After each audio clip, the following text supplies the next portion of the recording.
Bonjour et bienvenue dans ce nouvel épisode des Chevaliers, ou plutôt Chevalières de la Résilience.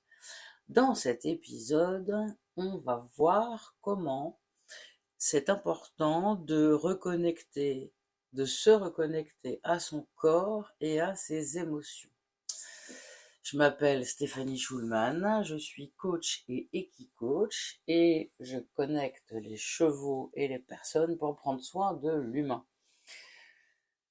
Dans le coaching simple, j'accompagne aussi les femmes victimes de violences à se reconstruire. Donc aujourd'hui, on va parler d'un sujet hyper important dans le processus de la guérison, c'est-à-dire se reconnecter à son corps et à ses émotions. Parce que, soyons honnêtes, après avoir traversé des épreuves difficiles, on a souvent tendance, et c'est bien normal, à se couper de ce qu'on ressent. C'est un peu comme si on avait mis notre cœur et notre corps en mode avion. Sauf que faut rallumer le Wi-Fi parce que sinon on ne capte plus rien. Alors du coup, dans cet épisode, on va voir pourquoi le lien entre le corps et l'esprit est essentiel, mais essentiel pour avancer en coaching classique, et aussi on verra en équicoaching comment les chevaux peuvent nous aider à écouter nos ressentis. Vous le savez déjà puisque vous avez écouté certainement les épisodes d'avant.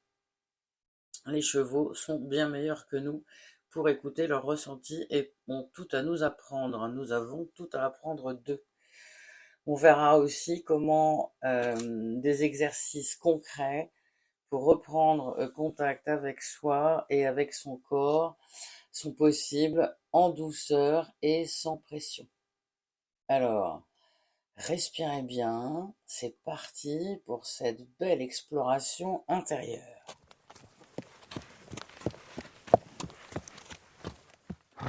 Pourquoi donc se reconnecter à son corps est absolument essentiel? Si vous avez l'impression d'être déconnecté de votre corps, de plus ressentir grand-chose, ou alors au contraire d'être submergé par des émotions incontrôlables, alors vous n'êtes pas seul. Après un traumatisme, c'est une réaction normale. Le truc, c'est que cette coupure entre le corps et l'esprit peut devenir un vrai frein à la reconstruction. D'une part, le corps sait bien avant le cerveau. Alors votre esprit peut rationaliser, minimiser, oublier, mais votre corps, lui, se souvient. Il garde une trace des blessures, des peurs et des tensions. Vous savez, quand par exemple vous marchez dans la rue, le soir, tard, un peu la scène du film d'horreur, vous savez si quelqu'un est derrière vous, même si c'est un chat ou un chien qui fait pas de bruit. Votre corps sait que quelque chose ne va pas. Deuxièmement, se couper de son corps, c'est se couper de soi à cause du fait que le corps sait avant le cerveau. Quand on a vécu un choc, on se dissocie parfois, c'est-à-dire qu'on n'est plus dans le présent et du coup on ne ressent plus rien. Alors c'est un magnifique réflexe de préservation de soi, et pourtant c'est dans le corps que réside notre capacité à être pleinement vivant. Du coup, retrouver l'harmonie corps et esprit, c'est reprendre le pouvoir. Et souvent, quand on a vécu des traumas, on a du mal à s'imaginer qu'on a du pouvoir sur ce qu'on ressent ou la situation. Apprendre à écouter son corps, c'est reconnaître aussi ce qui est bon pour soi et s'éloigner de ce qui ne l'est pas. C'est un premier pas vers la confiance en soi et vers la liberté intérieure. Alors évidemment, du coup, comme à chaque fois, je vous propose en coaching classique un petit exercice simple. Prenez un instant pour écouter les bruits autour de vous, le vent, des voix, peut-être un voisin qui tronçonne comme c'est le cas chez moi en ce moment. Peut-être le bruit de l'air qui circule dans la nature, le bruit de la circulation dans la ville. Et puis, portez vos attentions sur vos pieds, sentez le contact avec le sol, et essayez d'avoir conscience de vos mains. Vous allez remarquer la température, leur position, est-ce qu'il y a des doigts qui se touchent, est-ce qu'il y en a une qui est plus froide que l'autre. Et là, vous pouvez ressentir que la vie se joue autour de vous et elle se joue du coup aussi en vous. Alors, que ressentez-vous maintenant, tout de suite là, et que faire de ça? Parce que se reconnecter à son corps, c'est accepter d'être là pleinement dans l'instant et se permettre, s'autoriser à se rendre compte que là, maintenant, tout de suite, la vie se vit en soi et en dehors de soi et qu'il n'y a pas nécessairement de danger. Et plus vous faites cet exercice, plus vous arriverez à reprendre le pouvoir sur ce qui vous est arrivé. Et comme je le dis souvent, on n'est pas responsable de ce qui s'est passé, par contre on peut prendre la responsabilité de ce qu'on en fait.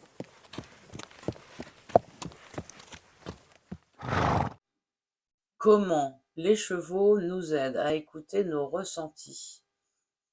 On le sait, ce sont des miroirs, ce sont des proies, ils ne jugent pas, ils mentent pas, et surtout, ils ressentent exactement ce qui se passe en nous, bien avant qu'on en ait conscience nous-mêmes. Ils sont tellement entraînés qu'ils savent déjà. Ça, c'est du fait d'être une proie. Un cheval, il va capter votre état intérieur.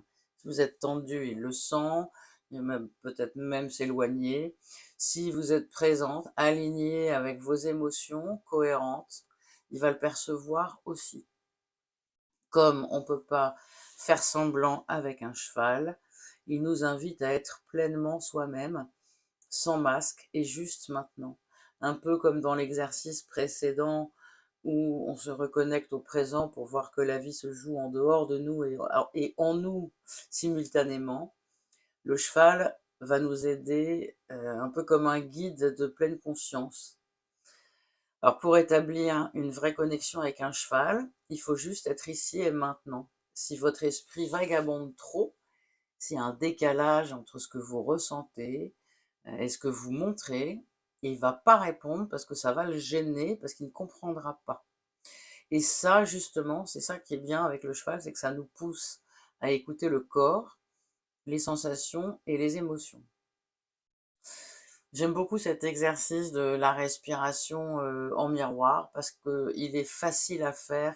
On n'est pas obligé d'être dans un pré, on n'est pas obligé d'avoir un cheval à soi. Et l'objectif de cet exercice est de prendre conscience de son état intérieur et de voir comment le cheval réagit. J'aime beaucoup renifler le nez de ma jument et synchroniser la respiration avec elle. On fait un échange d'haleine, d'odorat, de souffle. Et vous pouvez vous placer à côté d'un cheval, proche de son nez, des gros naseaux qui envoient un air un peu tiède avec une odeur particulière. Puis vous pouvez prendre quelques respirations profondes et conscientes pour observer votre état. Est-ce que vous êtes tendu? Est-ce que vous êtes détendu? Est-ce que vous êtes présente? Et observez comment le cheval réagit dans ces micro-mouvements. Est-ce qu'il ralentit son souffle? Est-ce qu'il détend son cou, son encolure? Est-ce qu'il a bougé? Comment il a bougé? Et vous ajustez votre respiration et votre posture en fonction de ce que vous ressentez. Laissez votre corps être travaillé par le silence du cheval et vos sensations guider l'interaction. Pourquoi c'est important? Mais parce que ça permet de prendre vraiment conscience de ce qui se passe en soi et de voir en temps réel comment ce qui se passe en soi influence l'autre, l'être vivant à côté de soi. Comme le cheval est bienveillant, aucun danger avec lui. Il nous apprend à écouter vraiment et à nous ajuster. Et ça, quand on arrive à s'ajuster dans le souffle d'un cheval, le cerveau se ralentit et se met au diapason avec le présent. C'est comme un accord parfait en musique, un do, mi, sol, do et blanc. Tout est harmonieux et ça aide considérablement à ralentir le flot des pensées qui prennent le pas sur le corps.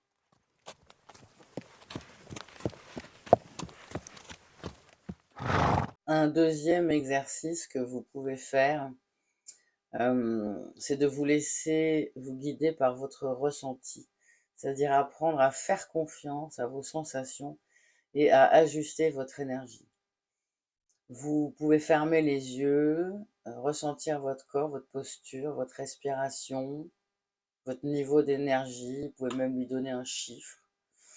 Vous pouvez vous approcher du cheval sans intention spécifique et vous observez comment il vient à vous à son rythme. Observez ce que ça vous fait. Est-ce que vous avez envie d'aller plus près, de le gratouiller? Est-ce que vous sentez qu'il faut ralentir? Est-ce que vous sentez qu'il faut ajuster votre posture, votre position? Et vous pouvez vous déplacer doucement autour du cheval en restant à l'écoute de votre intuition. Laissez aller votre corps pour vous dire où et comment faire dans cette connexion, pour vous sentir à l'aise. Pourquoi c'est important? Parce que ça aide à faire confiance à ses ressentis plutôt qu'à son mental. Le cheval nous invite à nous reconnecter à notre intuition corporelle, au fait que le corps il sait bien avant le cerveau, et à ajuster notre posture en fonction de ce qu'on perçoit, plutôt qu'en fonction de ce qu'on pense devoir faire. Le cheval, encore une fois, il ne demande pas d'être parfaite, hein. Il vous demande d'être là, franchement là, pas autre chose. Et d'ailleurs, c'est peut-être même le plus beau cadeau qu'il puisse nous offrir. Moi, je vois que j'ai été malade du dos ces derniers temps et j'étais dans ma douleur. Et Gaïa, elle a eu deux réactions. La première, c'était soit de venir me soutenir, parce que je reconnaissais que j'étais pas présente, soit de s'éloigner de moi, parce que justement, je l'étais pas, et que ça l'intéressait plus d'être en relation avec moi à ce moment-là.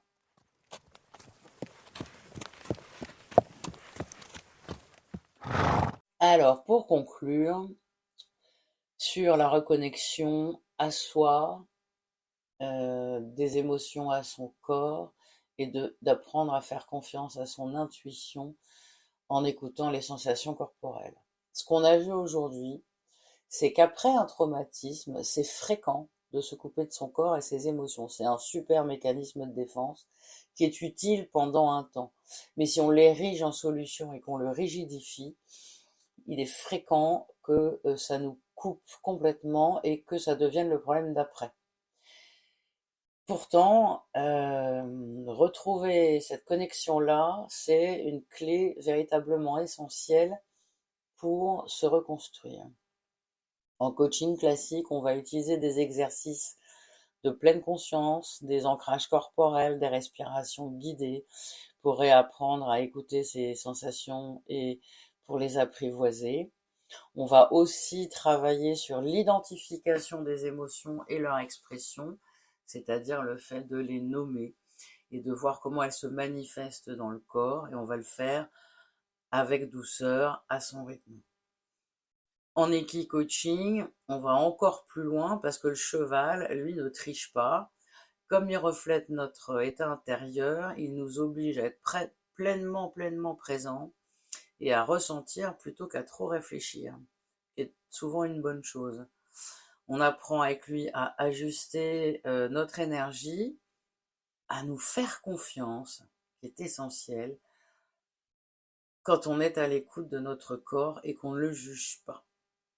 Alors, ce qu'il faut retenir, c'est que votre corps, il sait, il ressent bien avant que votre cerveau ne sache à son tour, et vous pouvez lui faire confiance comme comme un indique. Il vous dit, ah bah tiens, là il y a ça, et vous savez. C'est un véritable allié et pas un ennemi, même s'il a été blessé, même s'il a eu mal. Il y a eu aussi des moments où il a été dans la joie, le plaisir, la tranquillité. Et se reconnecter à lui, c'est retrouver aussi des moments où il y a eu de la tranquillité, du pouvoir sur sa vie, des choses agréables. Alors maintenant, je vous invite à prendre un moment aujourd'hui ou demain pour pratiquer un des exercices qu'on a vus, que ce soit une respiration consciente simple, une simple écoute du corps ou un moment de connexion avec le cheval si vous en avez l'opportunité. Faites un pas vers vous-même. Vraiment, ça va vous détendre et ça va vous faire du bien. Et bien sûr, si cet épisode vous a parlé, partagez-le, laissez-moi un message ou même venez découvrir une séance d'Equi-Coaching parce que votre corps mérite d'être entendu et vous aussi. À bientôt pour un nouvel épisode des Chevaliers et Chevalières de la Résilience.